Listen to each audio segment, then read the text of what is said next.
What's up, guys? Let's talk music.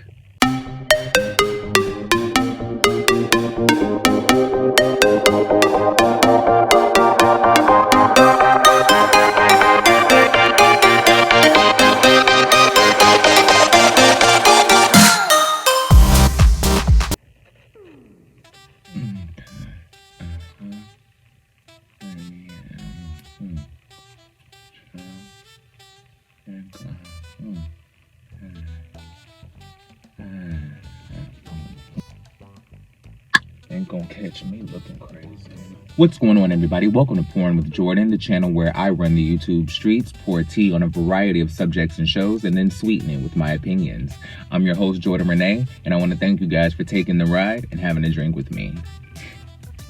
Whew. Today, we're talking music. It's Music Monday, and I'm gonna try to condense 30 years of, well, almost 30 years of love and studying and passion and obsession and vigor for music all into one video that's hopefully going to be 10 to 15 minutes. More than likely it won't be. I am going to kind of start off the video kind of giving you a little bit of a story time and telling you what my personal relationship with music is and just a little bit of why it's so important to me, what it means to me, what, you know, my history with it is. So I'll start by saying that I am a rapper. I make my own music. I put out a mixtape earlier this year called IOU, Informed Opinions Unmastered. And it is something that I like to call my first masterpiece because the message in that mixtape was so powerful and it was so strong. And it was something that, I don't want to say the message mattered more than the quality, but there was a lot going on. I was desperate to get my message out because I needed the people to hear what I had to say.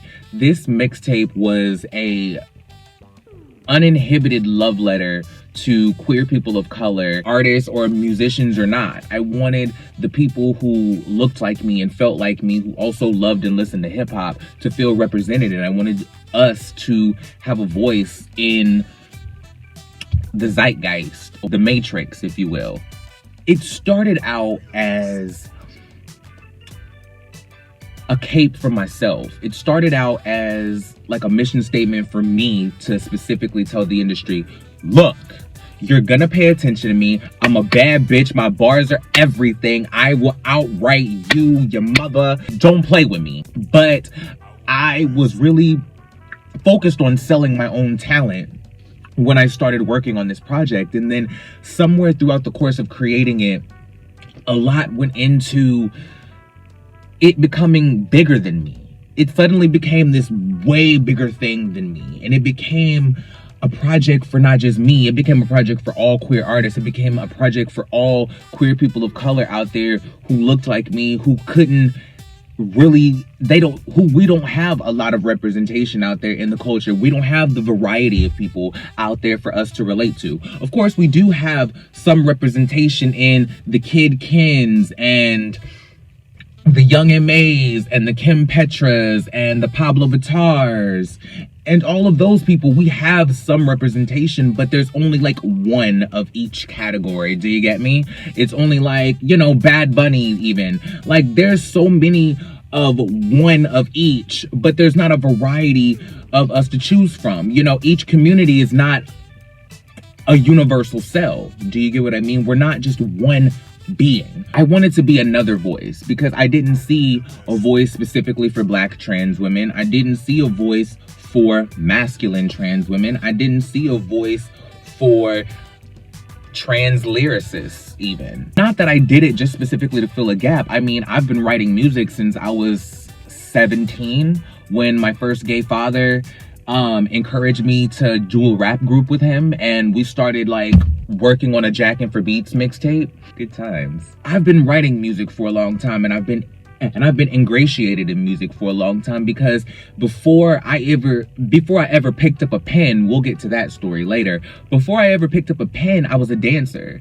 And I was not, the kid that was in dance classes. I wasn't the kid that was, down at the community center taking classes and all of that stuff. Like, I didn't have that type of access. I was one of those kids who was at the house playing in their room, learning all of the choreography from their favorite music videos.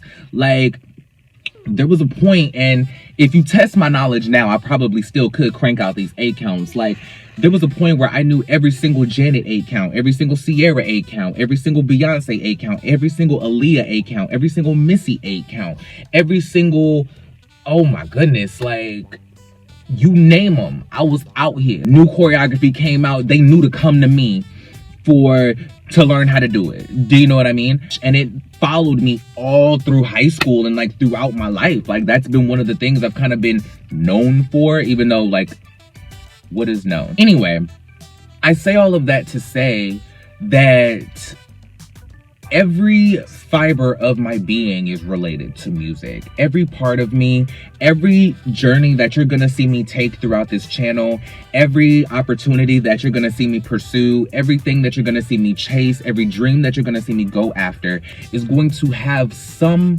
root, some tie to music. I can tie every bit of my life back to music. I'm one of those people, and we're going to talk about this later, how I'm the person who my favorite songs or my favorite artists are related to the things that I experienced throughout my life. So there was a time where I was going through this, and this song was out at the time, and I remember always hearing this song when I was going through this. I remember crying to this song. I remember doing this to this song. I remember my first kiss being to... We'll talk about that later.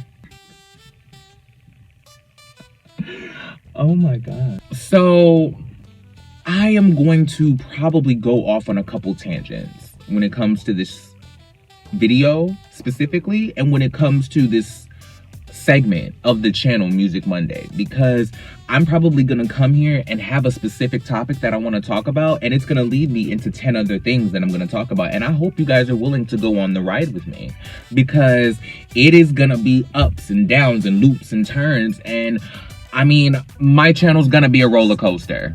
Have fun. Taking all of that back to my own music, there are people in my music Rolodex, I guess, if you will, for lack of better terms, who are not only like my favorite artists, they're the people who have inspired my work or have contributed something significant to the growth of me as a person or the growth of me as an artist. Do you know what I mean? I really wanted to do justice to all of the people who had gotten me here, as far as my predecessors and the people who had paved the way for me to get here in one way or another, whether they know it or not.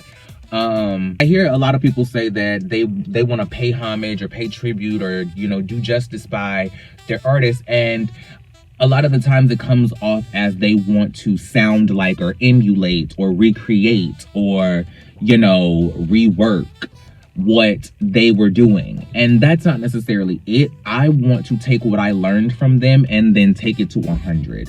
Do you know what I mean?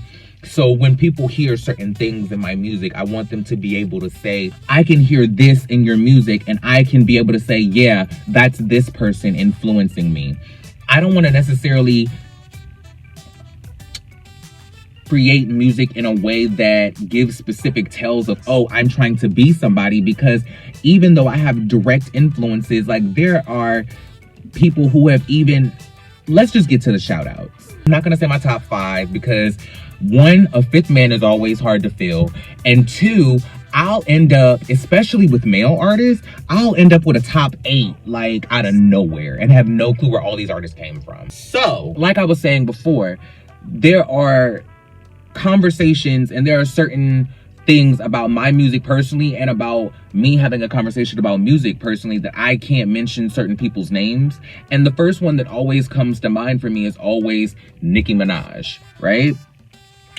Nicki is the person that, let me say this, I'm not going to bring up her being on Real Housewives of Potomac, nor am I going to bring up her legal issues in this video. We're only giving flowers today, okay? If you want me to make a video about all of the drama and all of the other stuff outside of that, I'm willing to talk about it as a fan, as, you know, someone who is interested, for lack of better words, in all of the things going on. So if you want me to make a video about it, drop down in the comments and let me know.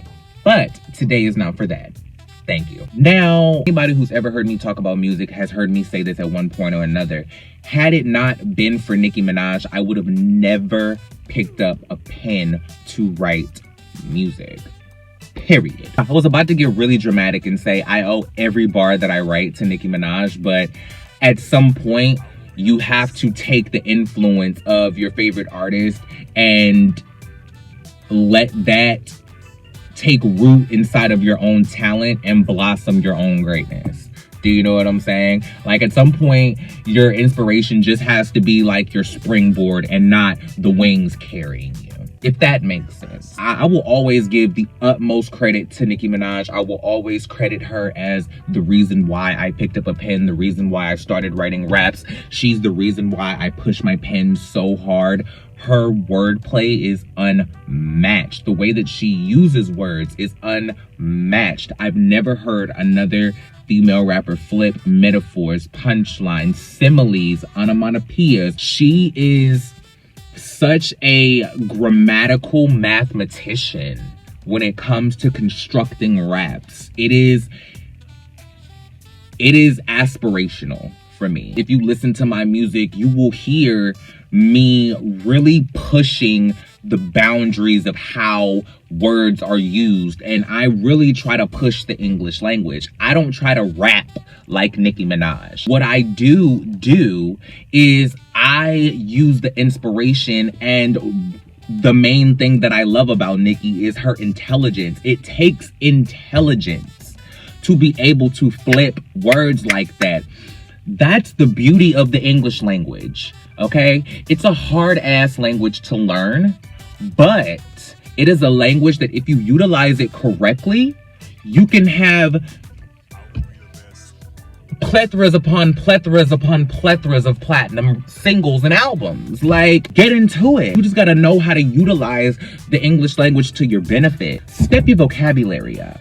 Now, you know, when people try to compare or choose a favorite, people always take it as it's this one is up here and the rest of them are down here and the rest of them don't compare and there must be something wrong with them because they didn't get picked up here. It has nothing to do with that. It's especially for me, because I'm a type of person who chooses their favorite music based on feeling and personal experience with that song or with that artist. It has nothing to do with, oh, this is the most popular record, or like this is, you know, what everybody's listening to, or like this is what's on the top of the charts, or this is what's on the radio, and none of that. I feel my artist. I feel music. Once again, I'm a dancer. I feel music to react to it. Do you know what I mean? It's the same thing with writing a rap. I will sit down and get into my phone and get into my notepad, and I will sit here and let and whatever the music just hits me, a vibe will hit you. Well, I'll speak for myself, because not everybody's meant to be a rapper. Some of y'all mamas need to tell you that. Before I even know what beat the lyrics are going to, I'll have an entire song written, and I'll find a beat to lay it on, right? And then now I've been experimenting a lot with working on new music, where I'll have my homie just play me beats and I'll just write. I'll have him just play me beats, just play them back to back to back to back to back. And if I like them, I'll stop them. It's just a way of challenging myself and pushing my pen. It's all thanks to Nicki, because Nicki is the one rapper that I always have heard say I've always shared her perspective on the artistry and the craftsmanship of music. It's like, you have to push your pen. You have to create music for the stank face. If a nigga don't at some point in my rap do the stink face, then it's not cool. Like, it's not good. Like, and I got what she meant. Like,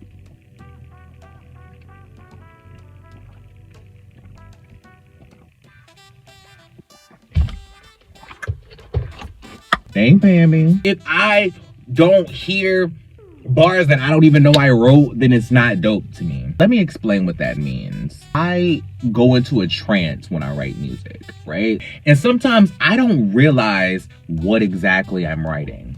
Do you know what I mean? And I'll read it and I'll be like, whoa. Like, I legit snap, crackle, popped on that. Whoa. I say all of that to say, all of the craftsmanship, all of the wordplay, all of the real, like, flipping and dicing of the English language, that is a credit to Nicki Minaj. Next, Da Brat. Da Brat is the most unique, creative, interesting, fascinating, innovative delivery of lyrics I have ever heard. Da Brat's delivery is something that is so abstract and it's so, like, it's all over the place, but it is exactly in the pocket. Like, the only person I could ever compare Da Brat's flow to is like maybe like a Busta Rhymes or somebody. But it's not even similar to Busta Rhymes' flow. It's just unique in that way. How, like, Busta Rhymes' flow is so completely different and you don't hear anybody rap like Busta. You don't hear anybody ever rap like Brat. Periana. Okay? Da Brat inspired me to explore delivery. She inspired me to, like, diversify. Not even diversify. Nicki inspired me to diversify my flows and try as many flows as possible. Da Brat showed me that there is no boundaries to how you can deliver a verse, right? There's not a certain pattern to which you should deliver your verse from start to finish. Your verse doesn't have to stay in the same pocket. You can take it here, there. You can utilize the melody in the beat. You can utilize different parts of the beat. You can jump on different parts of your beat and really make it work for you. Oh, excuse me. I think that Da Brat really taught me as a rapper that I have no limits. No limits, no Percy Miller. I swear, like, there was a time when I was like 16, 17. I told you earlier when my first gay father had invited me to do a rap group and I first started writing raps, I was literally writing in the voice of Nicki Minaj. Like, I was literally writing in the voice of Nicki Minaj, right? I picked up my pen again around 2018, 2019. My best friend,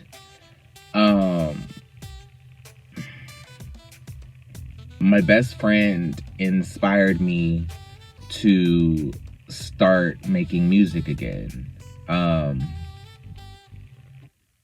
sorry. My best friend told me that I should start rapping again because I was at his house and I was just, I was at his house one day and he came home from work and I was just rapping around the house and I was like flipping the verses that I was listening to like with like my own words, and I was like going in the same flow and like kind of using the same words, but I was flipping certain words in the verses and I was like changing up the verse as the song was happening. And so my best friend came in and it was like, whoa, I didn't know you could do that. And I was like, yeah, I used to rap back in the day, but nothing ever really came of it. I never really pushed it, And he was like, yo, like, you're good, like, you really should pursue it. And he pushed me, and eventually I started making raps, and that led to my last YouTube channel that I told you guys about. And the raps that came from that previous YouTube channel led to the mixtape that I put out at the beginning of this year. So it's all just, it's funny how things come back. But I say that to say, the song that I was listening to when my best friend told me that I should start rapping again was Da Brat's That's What I'm Looking For, right? I'm a creature of habit. If I find something that works for me, I'm gonna stick to it and I'm gonna utilize it until it runs bone dry, okay? That was the first group I wanted to be a part of. You know what I mean? DeBrat and JD inspired me to start singing with my best friend. Shout out to Brittany. It makes me go back and just think about how much music has played such an integral part of my entire life. Just like I said, like listening to Functified with DeBrat and JD made me want to start singing with my best friend Brittany, who was a singer. And she had the most beautiful voice. She was this gorgeous white girl. And the first song that we ever sung together was not Functified. Funny enough, it was Southside by Lloyd and Ashanti. She was the person who I came from North Carolina to Georgia with to audition for making the band for. If you want to hear about that story, like, drop down in the comments and leave me a note and tell me that you want to hear about my crazy making the band story. That's just another example of how music plays such an integral part of my life. But taking that back to the present, DeBrat was the main person that I was listening to when I was writing a lot of my initial raps when I first started picking up my pen again in 2019. Those were my top two because of those specific reasons. Nicki's wordplay and Brat's delivery. There's an inhibition in her flow that will inspire me to infinity and beyond. There's a level of exhibitionism and inhibition in both of their approaches to music. When it comes to Nicki's wordplay and the way that she uses words and manipulates the English language for her lyrics, there's a level of freedom and just limitless exploration that comes with that. The same thing with the way that DeBrat chooses to lay lyrics on a beat. If you listen to where she chooses to drop beats and hit inflections and do all of that, it is so fascinating. It is hard to do that. I did not believe that I could really take myself like in those directions and really create great music. And with the help of my best friend Alexander, let me break the tension on that. Because like I said, he was the inspiration for my previous channel, and I want this channel to have another level of authenticity to it. And so I want to be transparent about why I'm freezing every time I mention him. Alex was my best friend of 3-4 years. We met when I started doing drag in 2017. And we were platonic soulmates until 2020, where he tragically passed.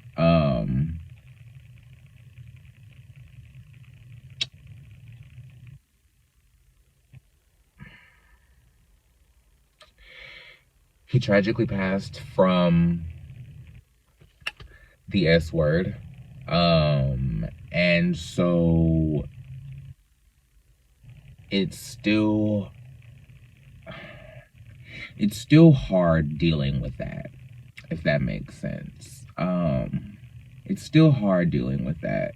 And I've come a long way in the grieving process, but it's really been difficult to fully have peace with that. So the fact that he comes up so casually in just random parts of my life, and even in me doing YouTube again, I can't do YouTube without thinking about Alex. There's so many parts of my life where he was such an integral part because we did all of those things together. Like,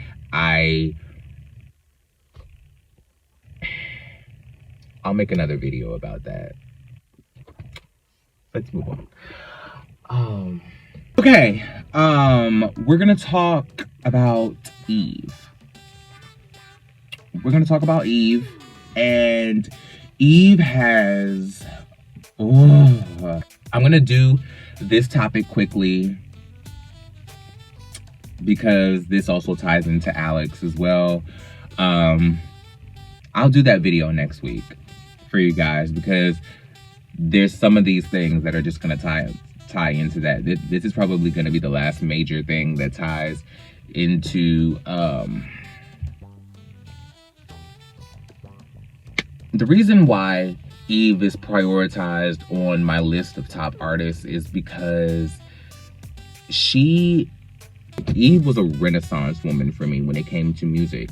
Because when it came to presentation and style, she was such a pistol. She was the hardest bitch in rap. She was the pit bull in a skirt. She is the scorpion. Like, she is all of those things. She is Miss $5,000 boots. Eve just has this presence that is just unfuckwittable.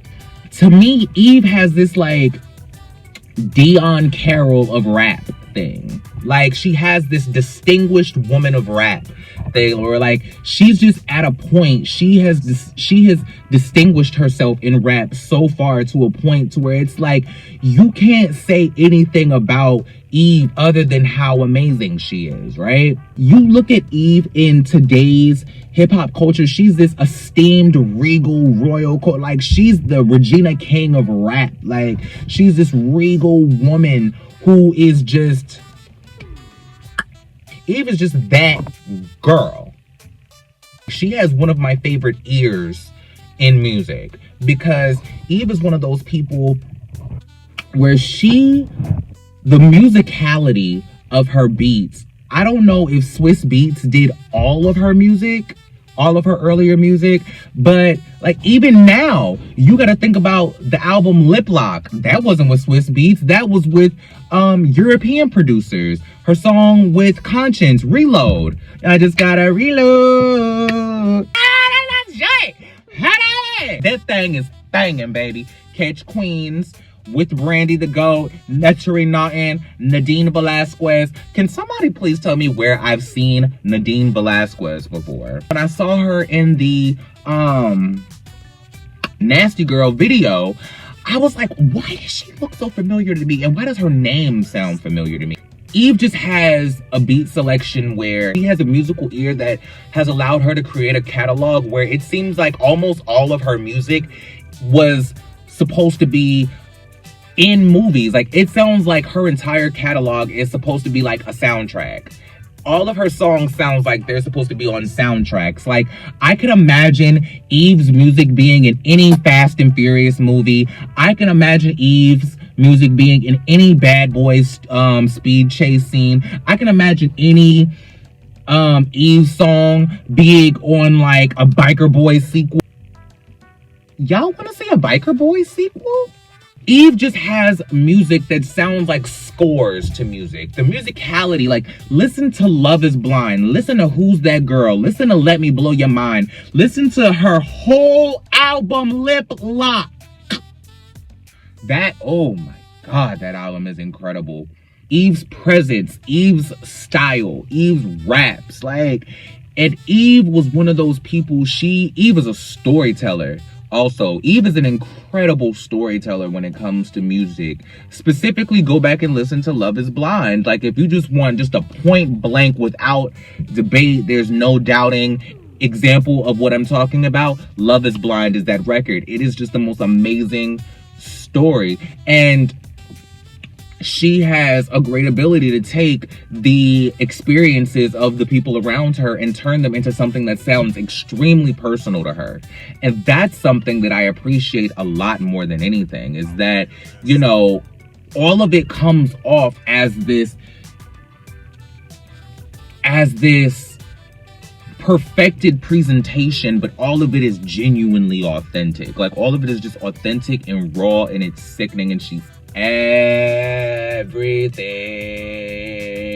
That brings me to Missy Elliott. Yeah. Oh.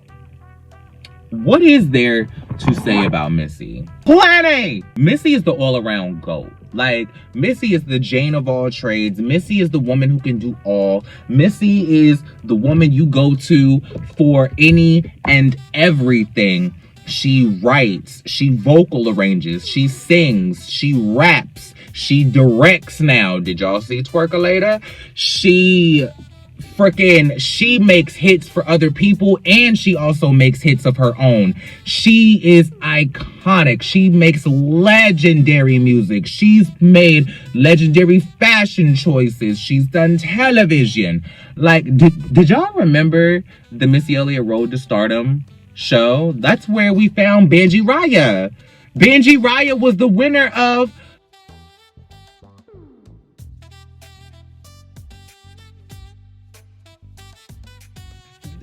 Now y'all know where that girl came from. You're welcome. Go listen to her damn music too. So fickle. I can't stand y'all.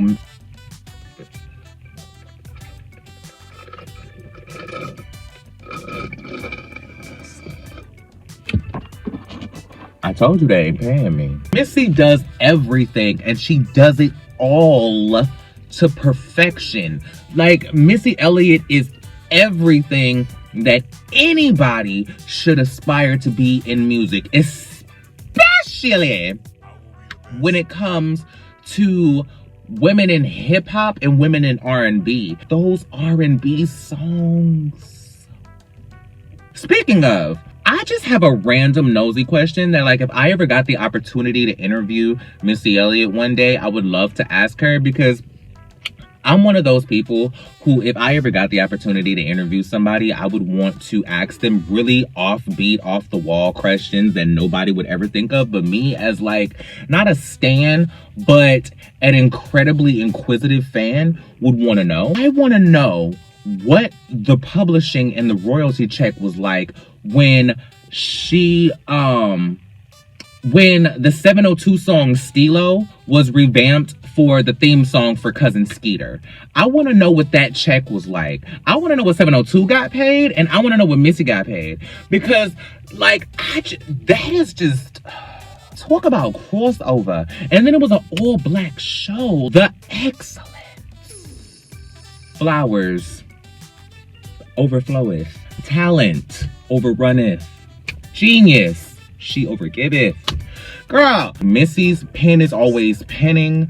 Missy's mind is always minding. Missy's brain is always braining. Missy's creativity is always creativitying. Like, y'all just, oh, she's literally, like, when I say Missy is literally everything, she is literally everything. She does every single thing in the music business, seems like. Let's move on. So the last woman that I'm going to talk about is going to be Trina. Trina is one of my most important women in music. And when I say this, and I hate that, let's normalize not having to defend your faves, okay? But I'm gonna say this. I, one, don't understand why Trina is not necessarily taken as seriously as people who she is tenured with. Do you know what I mean? Because I don't know if there were people who tried to count Trina out when it came to this verses with Eve, but there was no doubt in my mind that Trina would not have 20 records. Like, if you think about Eve, she may not have these like chart-topping, you know, crossover explosion records, but you gotta think about it. The Baddest Bitch, Don't Trip, Single Again, Nah, Pull Over, Here We Go, Look Back at Me, That's My Attitude. Like, you can think of, like, Trina has so many street records that I Got a Bottle, Nasty Bitch, Told Y'all. Like, I can think of Trina records all day long. Do you get what I'm saying? I really feel like I have to come on here and emphasize why Trina is so important to the music industry, outside of the fact that Double XL crowns her the most consistent female rapper of all time. Like, I don't give a damn I don't give a damn if you're the most lyrical person or not.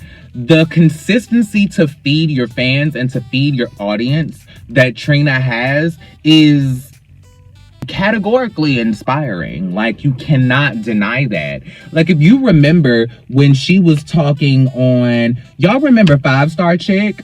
The first time we saw Trina and Nicki on a record together?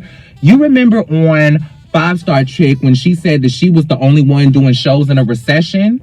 There was an actual time where I can remember it being every weekend Trina was posting 2 and 3 flyers. She gonna do this show, she at this show, she at this show, she at that show. It seemed like Trina had like 5, 6 shows a week. It was crazy. I don't care if it was just up and down the Florida coast. I don't give a damn if she was going from Panama City to Miami 3-4 times a month. Trina had a bag somewhere every single weekend. Literally, the only time that I remember something like that happening was, y'all remember when Nicki Minaj first signed with Deborah Antony? You remember when Nicki first got with Deb for management and she moved to Atlanta and she was out here and she was bugging and she was moving crazy. She was doing 5, 6 shows a week and she was all over Atlanta. She was everywhere. She was with Gucci and everywhere. She was out here, right? That was very similar to me. It was like, she's moving. Know what I mean? So the hustle of Trina, the movement of Trina, like, the fact that an entire franchise of a reality show was not going to go without you being signed on to it is validation enough. Like, y'all can sit here and say it's just Trina that says Love and Hip Hop Miami wouldn't have happened if it wasn't for me. There wouldn't have been no Love and Hip Hop Miami if it wasn't for me. All these other bitches is beneath me and they will always be. But she's not wrong. I mean, not exactly about, I'm not gonna say that she's right about saying all these other bitches is beneath her, but I am gonna say that Trina is the queen of Miami. Like, you can't think of Miami and hip hop culture and not think about Trina. 100%. There's nothing else to say about it. As much as people want to underestimate or count Trina out or try to discount Trina for all that she's contributed to hip hop, like, it is what it is. Like, whether you want to say she is lyrically not as gifted as others or what have you, there has been times when Trina has lyrically dusted off like Pledge. Clock your references, children. I'm ready to move on. So we're going to talk about the men now.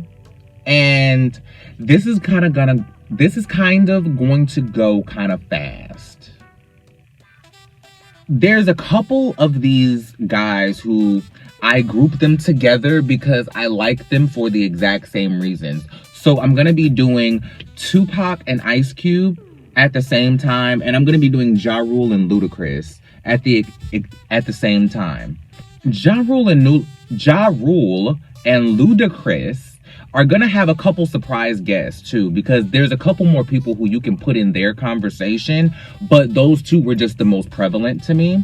We'll get to that. With Tupac and Ice Cube, the reason why those two are probably the main focus for me, or the first two that I'm always gonna mention when it comes to men in rap, is because they're the most influential to me as an artist, right? With Ice Cube, it is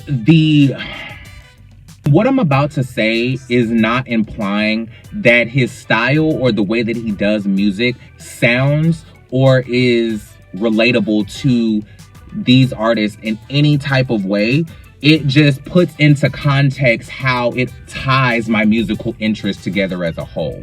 Okay? Just clarifying. For me, Ice Cube has the aggression that I love from Eve, but he has this unique, distinctive delivery unique and distinctive delivery like Debrat that it is just, and I could say the same thing about the next group that I'm gonna talk about, but it's something about Ice Cube's voice, just like it's something about Pac's voice. Like when you hear those two on a record, it just moves me in a different way. I feel differently every time I listen to a Pac song, every time I listen to an Ice Cube song. Like, it hits different. It is what it is. I think when it comes to that in comparison to Tupac, the thing that I love about Tupac is that he's the definition of reclaiming something and making it benefit, right? Tupac is the person who literally reclaimed thug culture, turned it on its head, and made it a beneficial message to black men. Excellent. But, of course, mainstream media is not going to understand that type of presentation, and they're only going to see it as somebody glorifying and profiting off of gang culture and violence. Grow up. Ice Cube and Tupac both delivered very direct and distinct cultural messages in their music. And what is crazy about it is their music, to me, is more similar than it is different. But I think they're seen as very different artists. And to me, they're not that different at all. I think I might have just worded something wrong in there. We'll see. I see it like this.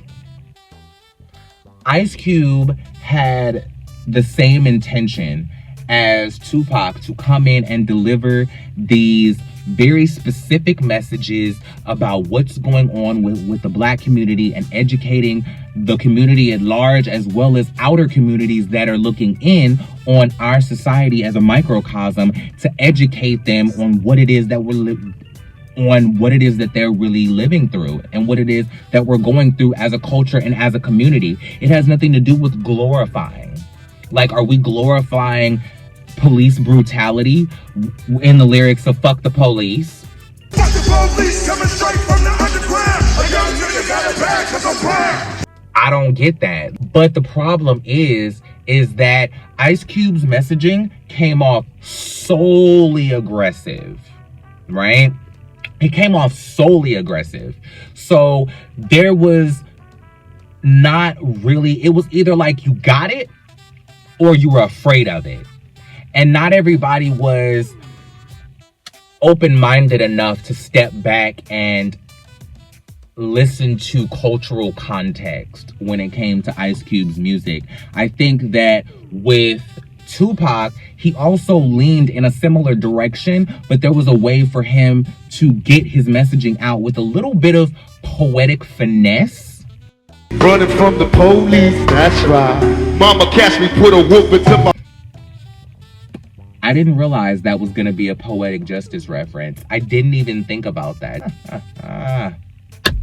There is a poetic finesse to the way that Tupac delivered lyrics that I think was able to be more palpable and more permeating for people who weren't as hard, let's say.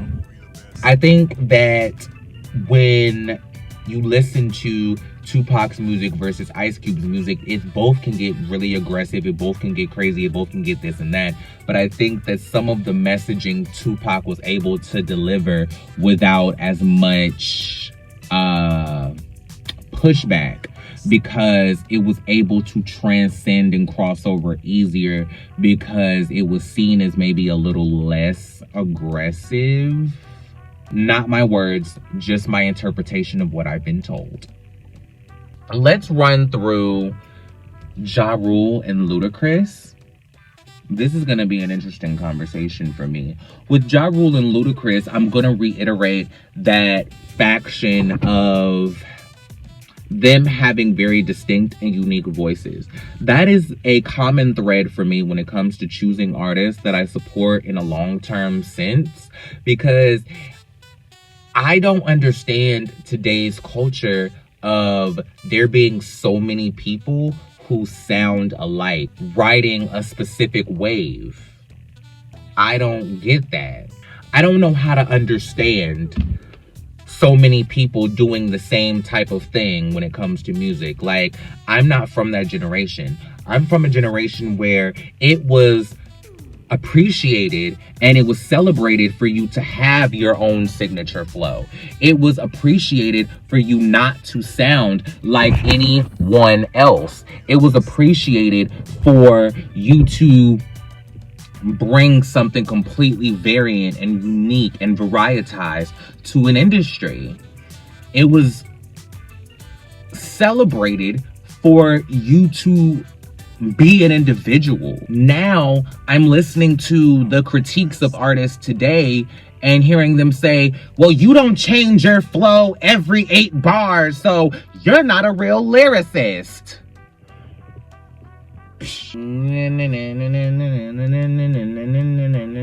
Anyway, that is where they come in for me. That is where they come in for me. When you listen to a Ja Rule record, you know exactly who that is. When you listen to a Ludacris record, you know exactly who it is, right? And you can put DMX in this conversation. You can put Busta Rhymes in this conversation. You can also put Nelly in this conversation. Those are 3 big ones.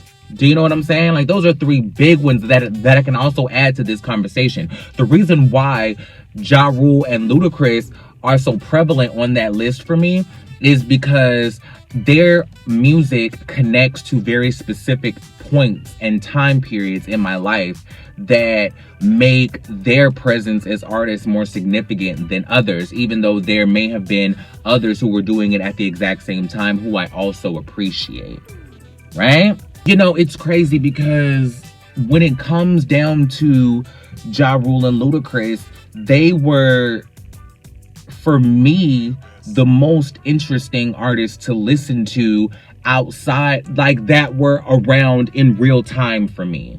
Like, I didn't have Tupac to listen to in real time, you know? Ice Cube was still out doing music. I still had him in real time. But, like, there weren't a lot of people who were just that interesting in real time other than Outkast. Do you know what I'm saying?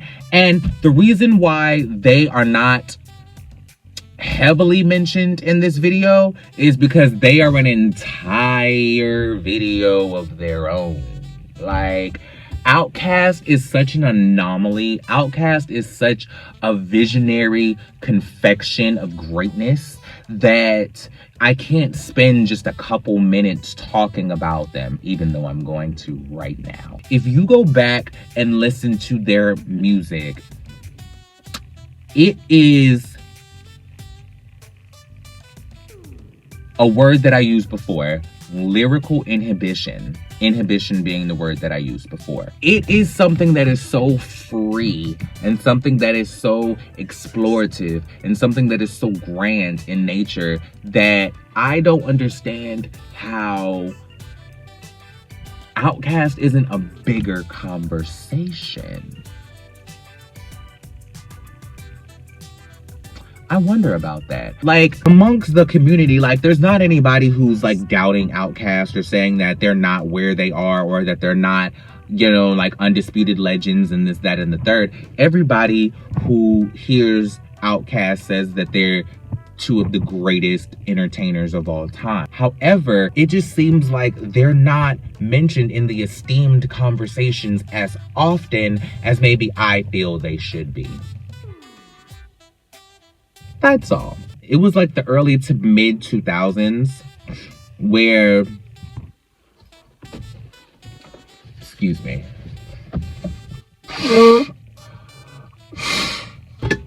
There was a time where Ja Rule and Ludacris were, you know, at the top of the charts. And they were putting out, you know, the most consistent chart-topping music at that time, and they were the most prevalent people who were in my listening stratosphere. I was going through a lot at that time. That's what I mean when I say, like, there are certain periods in my life where I experienced a lot of things. Some of those things were traumatic and some of those things were amazing. There are a lot of time periods in my life that are connected to music. There's a lot of things in my life that I kind of block out because of them being traumatic, and music kind of helps me keep my life events in chronological order. It helps me align all of the things in order, because to me it's all just a blur. I not necessarily blocked a lot of things out. So much has happened. It's weighed so heavily on me that my entire life has now become this just scramble of events that I remember and that I have a hard time processing. And so attaching the moments in my life to the music that was prevalent at that time, it helps me keep my life in chronological order. Tell me if that's crazy. Speaking of Ja Rule, I guess we'll have the Jennifer Lopez conversation right now. I need you guys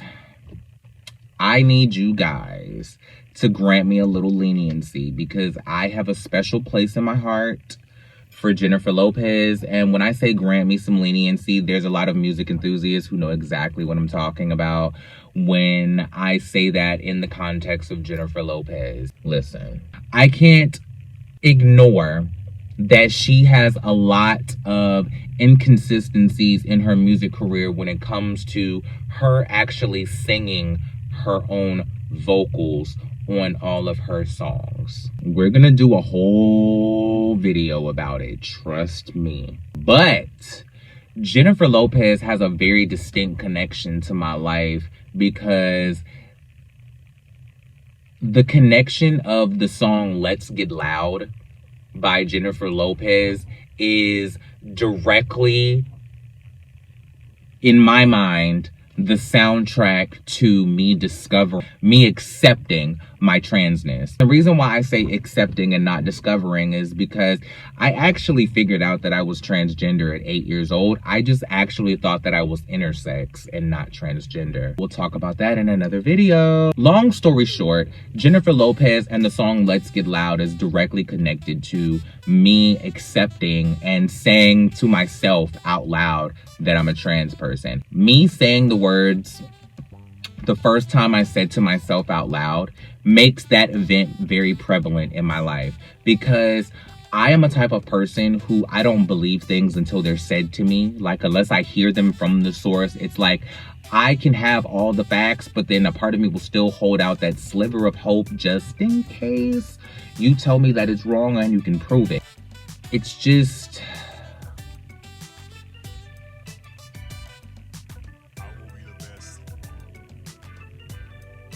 to hear myself articulate a truth to myself means that it's real now.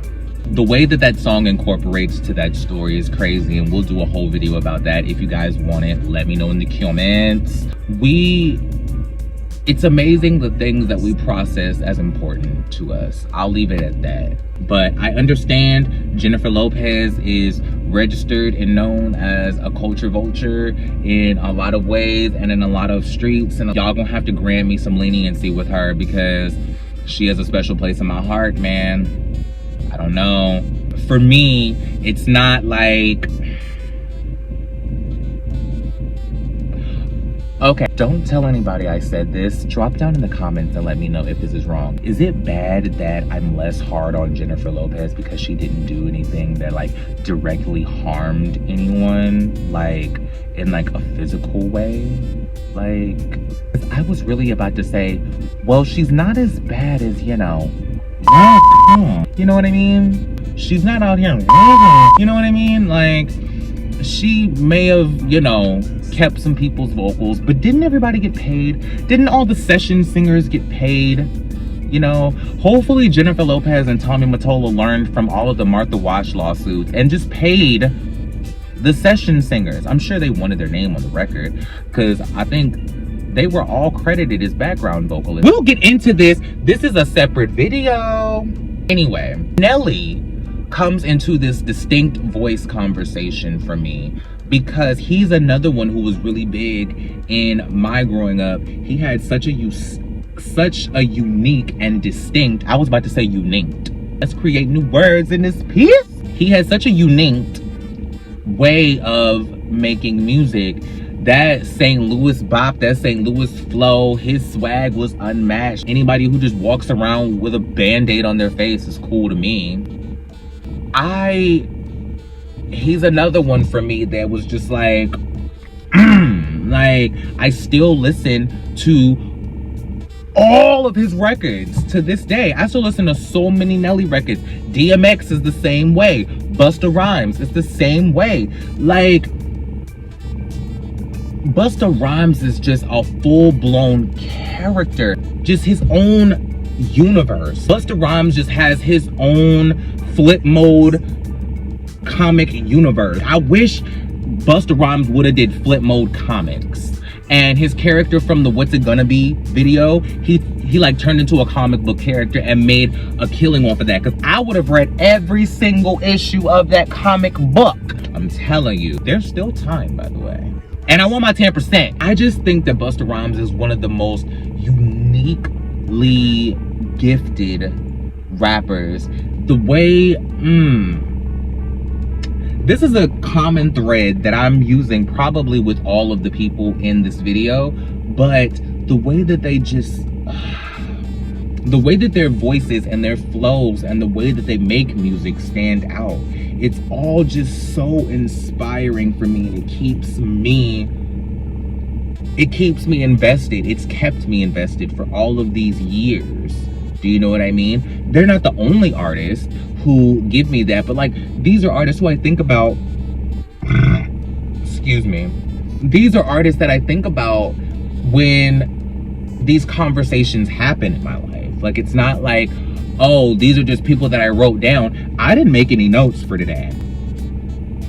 Like, I'm literally just sitting here ripping with you guys because I want to have a genuine conversation with you all, and I want to just let you guys really know what I truly feel. That for me is what Music Monday is going to be all about. That for me is what I want this channel to be about. I want to take, you know, all the topics and the subjects and the tea and the people and the shows and the reality stars and all of that, and I want to take and dissect that, and I want to talk about all the things of the things too. And we are. I want to take it and flip it in a way that we can learn as people. We can take lessons from our favorite reality stars. We can learn from the music that we consume. We can take on the opportunity to grow as people from the media that we position ourselves in. Do you know what I'm saying? They already take up so much of our lives that we should utilize the media that we endure every day to benefit us.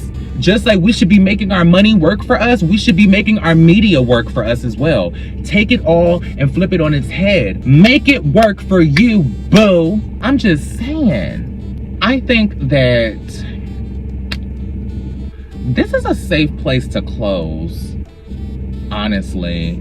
I could keep going on about this conversation forever and ever, and if you want to keep hearing me talk about my favorite artists and how they connect to my life and different pinpoints throughout my life, drop down in the comments and maybe we'll do like a series or something where I'll pick a topic from the comments and I'll do a video based on whether, like, I'll pick a topic from the comments that somebody suggests, and then if there's a song that relates to hold on.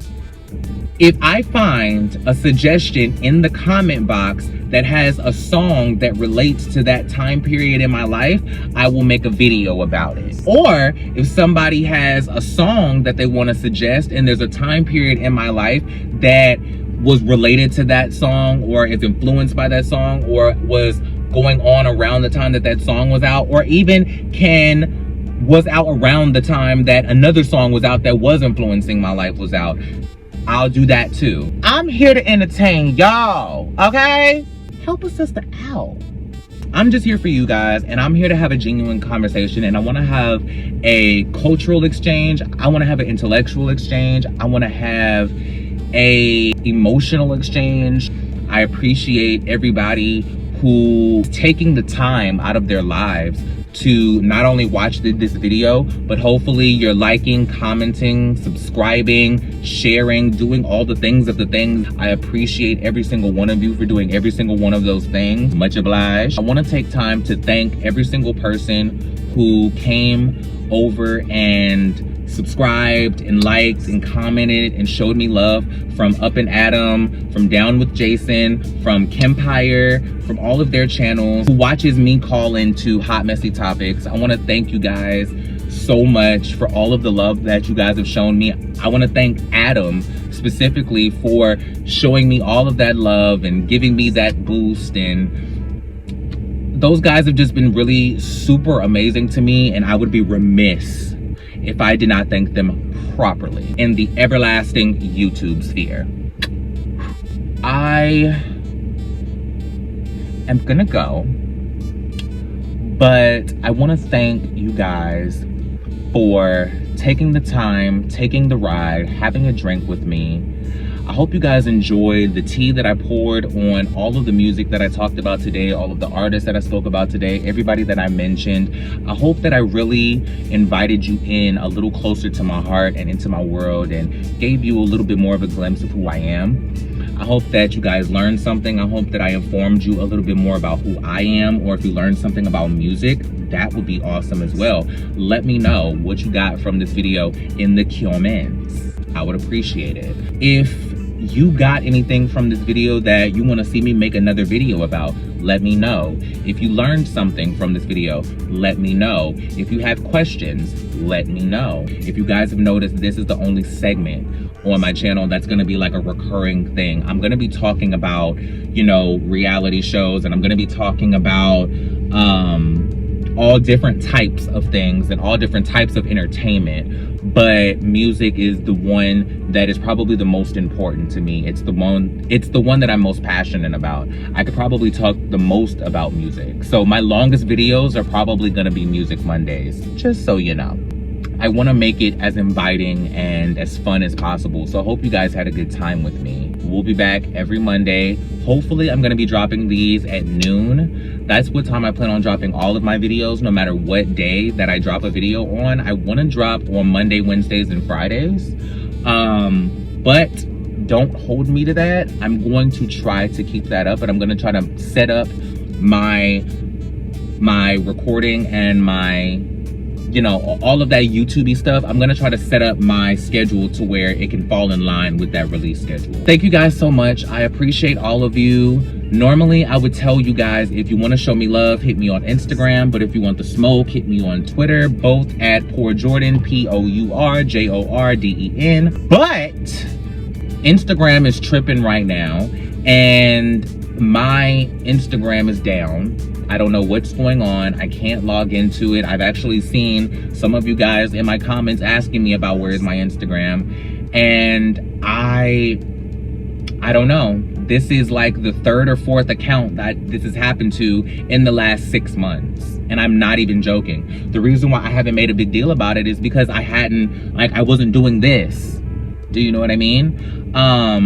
For the past like year and a half, I've been retired. Like, I haven't done any type of entertainment, anything. So I didn't really care about having an Instagram or not. Didn't care. But since I've started to ease back and started to get back into music and started to get back into YouTube, and now I'm jumping full throttle back into another channel, I need to be able to promote. But at this point, I feel like I'm ready to give up on Instagram. Follow me on Twitter, Poor Jordan. POURJORDEN. I guess it's all smoke from here. One social media network don't stop no show. We still gonna have a good time. You guys, if Adam still likes me enough, and if Jason allows him to, y'all can still catch me on Hot Messy Topics Monday through Friday. I'm still gonna be calling in. Y'all will not miss me. From Up and Adam, from Down with Jason, from the Kempire. Make sure you guys go like, subscribe, share, watch all of their videos, like all of their videos, send love and all of that stuff back to them from me. Yeah, I'll see y'all next time, man. Peace.